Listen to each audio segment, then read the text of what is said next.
this is Adventure Builder.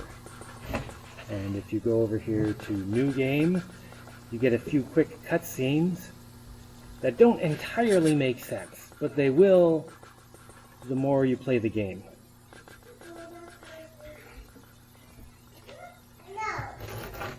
At the beginning of the game, you kind of dumped into this tutorial section, and there are a bunch of notes laying around.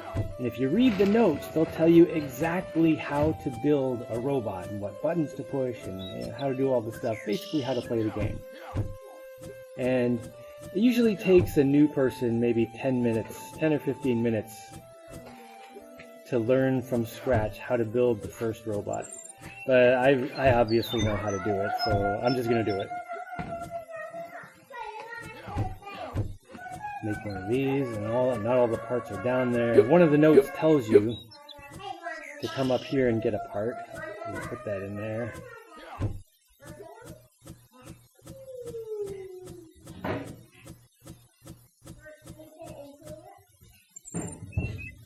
You have 3 different tools in the game.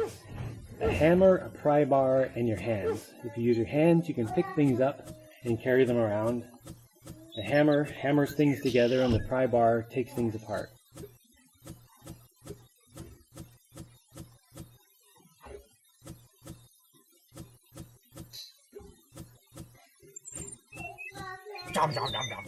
And there are people you can talk to who will help you out, give you food, help you out with parts, give you information. You know, standard role-playing game stuff. Giant robot!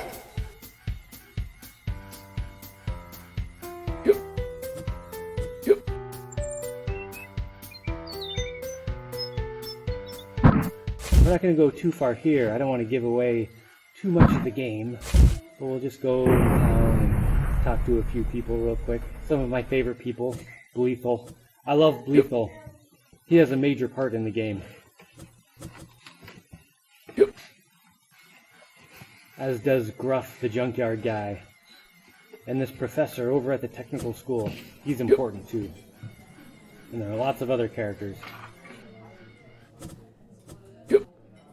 I don't want to give away too much of the story, so we're going to go over here to the instant action portion of the game.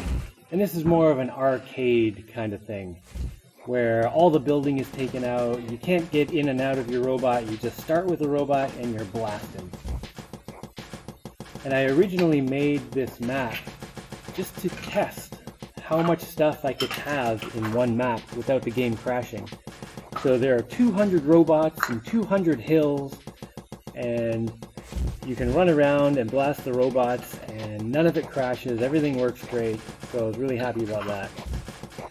So the way this works is, at the beginning, you start in the middle of the map. And you see on the ground there are a couple red squares that kind of indicate this is the middle of the map. The robots that show up in the middle of the map are small and weak and slow, and as you get farther and farther from the center, they get bigger and stronger and faster. So at the beginning, it's not too tough, but you do get a lot of target practice because the targets are small. And that guy, I just got an upgrade. In the story mode game, you actually have to hammer the armor onto your robot, and you need more than one piece. But in this one, you just walk over it. Oh, there's another upgrade, a weapon change. Anytime you get a weapon change, you also get a full armor. It restores any damage you've had.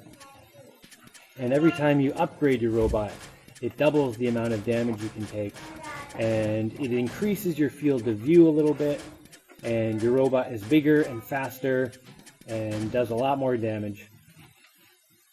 So you don't want to get too far away from the center of the screen at the beginning, but as you upgrade your robot, you can go further and further out without getting destroyed. And there are other upgrades. So there are armor upgrades for your robot. There are weapon change upgrades, which also fix your armor. And then that was just a buddy. I don't really have a name for them. This guy down in the bottom here is following you around. Once in a while, I think it's like 1 in every 15 guys on average, will be destroyed and leave a little carcass. And in the story mode, if you go and hammer it, it'll turn into one of these little buddies that follows you around. But in this game, in the arcade style game, you just step on him and he comes to life and walks around and helps you out. And the bigger robot you destroy to get your buddy, the bigger buddy you have. So as you start destroying bigger and bigger robots, you get bigger and bigger buddies that will help you destroy even bigger robots. Alright, so this is... I don't usually get this many armor upgrades this early in the game, so that was pretty lucky. With the purple armor, I can handle pretty much, well, most of the guys out here. Oh, there's another carcass. If I step on that, I can get, yep, I got another buddy. Oh, there's another one. And another thing I wanted to do when testing this map was see how many buddies I could have following me around. And their programming is pretty simple. I tried to make it so it wouldn't eat up all the processor power or anything. And it looks like you can have a lot of buddies, like 30, 40 buddies, no problem. I've never had the computer slow down or anything from them. And the enemy robots are randomly placed at the opening of this game. And so are the hills and the trees. So every time it's a little different, and you get random upgrades. So sometimes you can play and it'll be really hard because you don't get any upgrades for a while. And other times, like right now, I got a pretty good robot early. So that was pretty lucky. And because the robots are randomly placed, you'll get chunks where there are like a big swarm of robots that you walk into all at once. And this little blip, whenever that little blip in the bottom right of the screen, that comes up anytime no enemy robots are on the screen. There it is over on the right. And anytime there are no enemy robots on the screen, it'll blip and show you the direction of the closest enemy robot. So that way you don't have to wander around the map wondering, where the bad guys are. It tells you exactly where the nearest one is. There's a blip up there, so go up that way.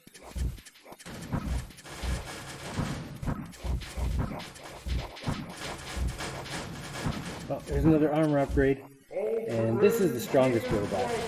And the nice thing about these disc bullets is that when you have them fully upgraded, they go through walls and through trees and through everything. Another cool thing about the disc bullets is that if you hold down the shoot button, you can actually steer the bullet and tell it where to go.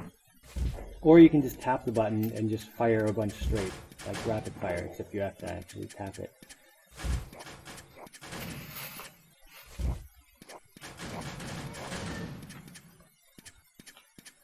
So this weapon change gave me the charge cannon. And when you hold down the shoot button, you'll see a target will come out from you and go out to the maximum range of the charge cannon. And then when you let go, it shoots like a big bomb. And the nice thing about this blaster is that you can shoot off the top of a hill to something below you or something above you. It's the only weapon that can affect things above or below you.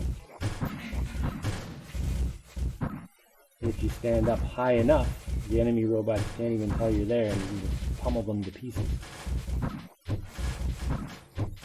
It's also the weapon that does the most damage.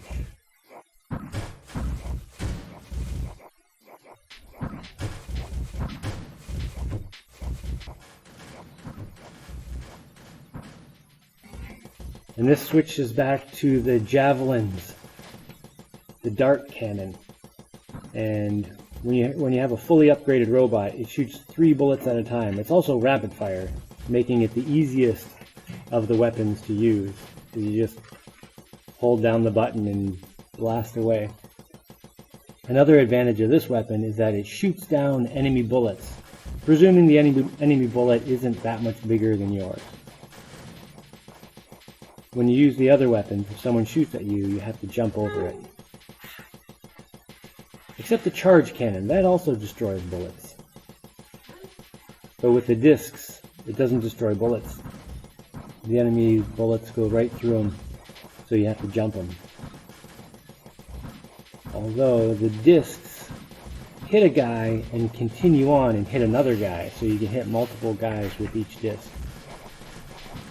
So the darts here are the weakest weapon, but definitely the easiest to use. Oh man, looks like I just wandered right into a nest. So the game starts with 200 enemies. At the beginning it says 200 hostiles detected, and there's a little counter at the bottom. And when you get up to 200, that's when things get real exciting. Maybe we should fast forward a little bit for some of that.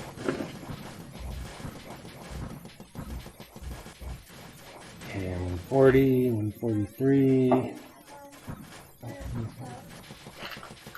177, 194, 197. Okay, 3 more guys. We've got lots of buddies, which is a good thing. We've got some extra armors laying around because we're going to need them. Let's find the last 3 guys. A little blip is telling us there's someone this way. Oh, 3 right there. Good. Is it that U-book, Michael? The white U-book?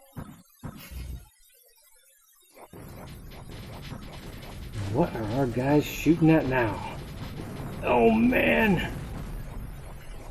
So this robot here is made out of 21 individual pieces, and you can destroy each piece.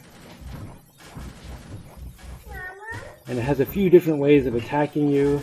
It shoots these little bullets while it's standing still from some cannons on the roof. While it's walking, it fires these saw blades.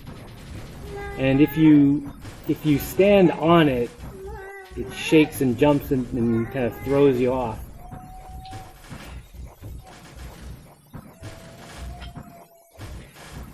This guy also got put into the story mode recently. This big robot was the last thing I put in the game. The last major change.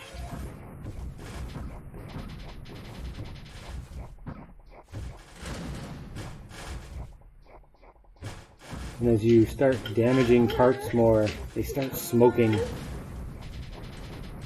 Destroy all his legs, he can't walk anymore. And if you can destroy all those cannons on his head, you can't fire those little bullets anymore. Or you can go straight for the body and just try to get the kill right away.